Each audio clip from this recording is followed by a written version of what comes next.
guys, it's me again. I hope you're all well. Welcome back to my channel.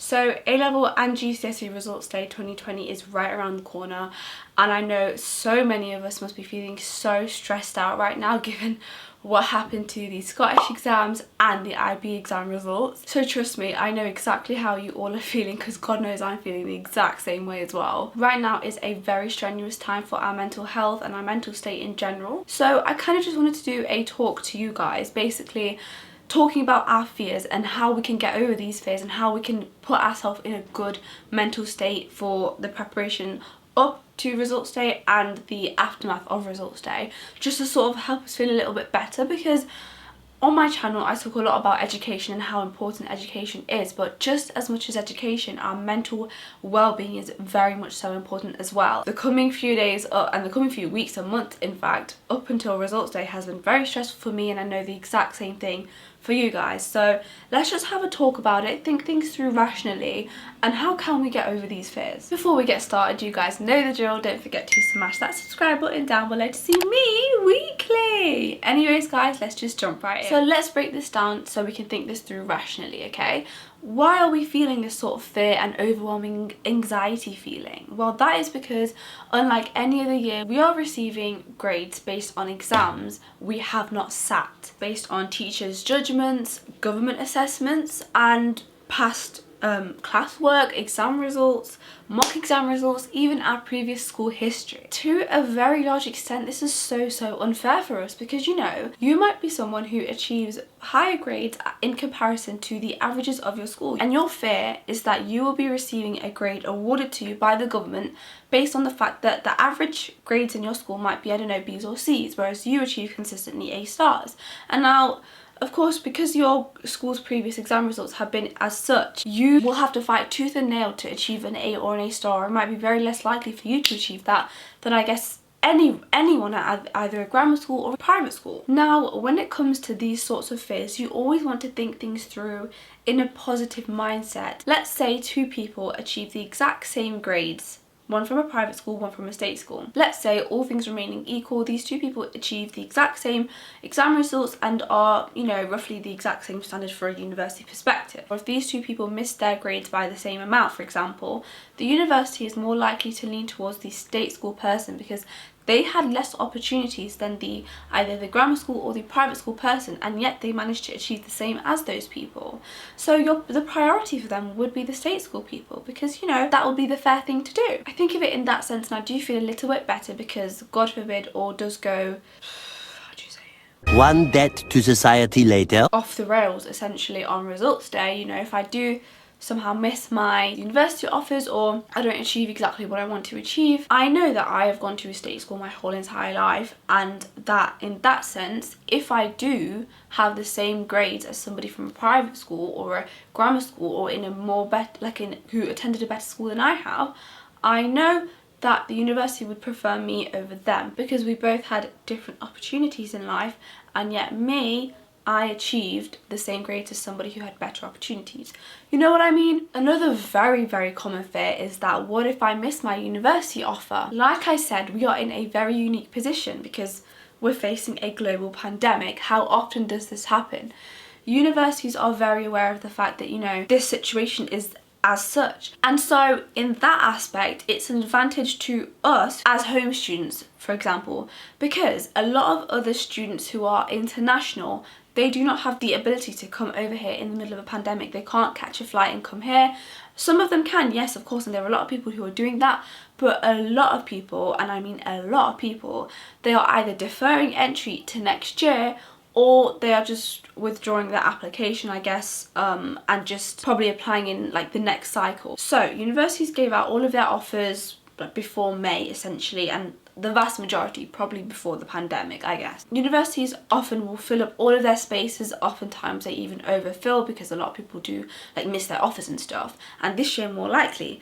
And on top of that, a lot of international students are dropping out, which means that a lot of spaces are empty. So in that sense, there are a lot of more universities who have free spaces for students, and a lot of university courses are in clearing, which are not normally in clearing. That shows that they understand how bad the situation is, and that shows that they need the students, right? So think of yourselves in, I guess, not really a lucky position, but I guess it kind of balances out the fact that we're at a disadvantage. Also, when you think of it from that perspective, if a lot more people are deferring for next year, the competition will be a lot greater next year than as opposed to this year. So it kind of would be at an advantage if you applied and you stuck with your university options this year rather than deferring, because I know that will be a huge temptation to defer. And there are benefits and drawbacks of deferring. Personally, that's not something I would do. I'd rather just stay in the, you know, education system and the education cycle without having that gap. That's just me personally, but there are so many pros and so many cons as well to deferring and taking a gap year essentially. Don't just choose to defer or have a gap year because of this situation right now and you're scared and out of fear. Wait until results day, see how things pan out, I guess, and then make a decision. Now, if you guys keep up to date with the news and stuff, you might have heard that the Scottish students have actually protested against how their exams panned out. So I think it was last week they received their exam results equivalent to our GCSEs and A-levels, right? A lot of them were very unhappy with how things panned out, and so they took to protesting in the streets. We don't really know right now how effective that will be, but what I can say is on Friday, so the 7th of August, I believe, our universities received our exam results. So, you know, the teacher predictions and what the government have given us, we will find that out on Thursday.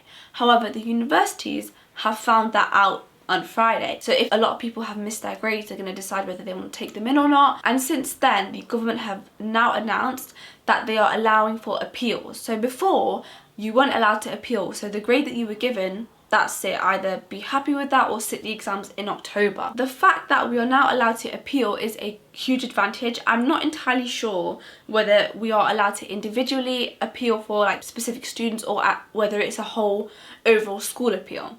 Both situations are beneficial because if it's an overall whole school appeal, I guess everybody's grades will be boosted, so that's an advantage. If it's individual, also an advantage, your grades could potentially be boosted. So either way, it's a win. So if all does go, God forbid, off the rails, you do have that sense of security to an extent that, you know, you can appeal for your grades. But bearing in mind that in the news, it was also out on Friday, I believe, that 40% of A-level results are lower than the teacher prediction. So that can either be by 1 grade, 2 grades, 4 grades, who knows. I can't lie, it did scare me because 40% is so close to 50%, which means you don't have an idea whether your grade will be lowered or not. It's such a scary percentage. But the fact that our teachers are allowed to appeal makes me a little bit happier. Now, if you're still scared that you won't be able to go to uni and you won't make the grades that you need for your firm choice, there are so many courses in clearing from very good universities as well. Everything happens for a reason. This is something that I do live by, and you will always have, I guess, failures in life. I don't really see them as failures. I see them more as lessons, because if something doesn't work out in your favour, that is because something better is in store for you, or perhaps that route that you wanted to go down wouldn't have been the best thing for you. Being taken away from that opportunity in the moment feels like, you know, I wasn't good enough, or I wasn't able to make the grade for my firm uni, for that example. But when you look at it along the line, if you have to go down the clearing route, clearing is a really good thing that I do think we have and we have access to, because so many unis offer really good courses on clearing. Very good universities, Russell Group universities do as well. So there are always backup options. Don't dwell on something that you cannot change as well. I will heavily emphasize on that. I know I'm hitting you with very cliche quotes today, but I'm trying to ration with you right now. I'm trying to reason with you guys so you understand why you should not be worrying right now. You have to remember that we are all in the same boat. When you are faced with an adversity in life, you think about how all this badness and all the adversity is personally impacting you, and that's human nature and that's natural. But for 1 minute, I want you to zoom out a bit and think of the bigger picture. We are all in the exact same boat, and so we all are facing the exact same problem. Now, universities know this, we know this, and this is nothing that is in our hands. What happens when we sit our exams and a specific year group does amazing? The grade boundaries go higher.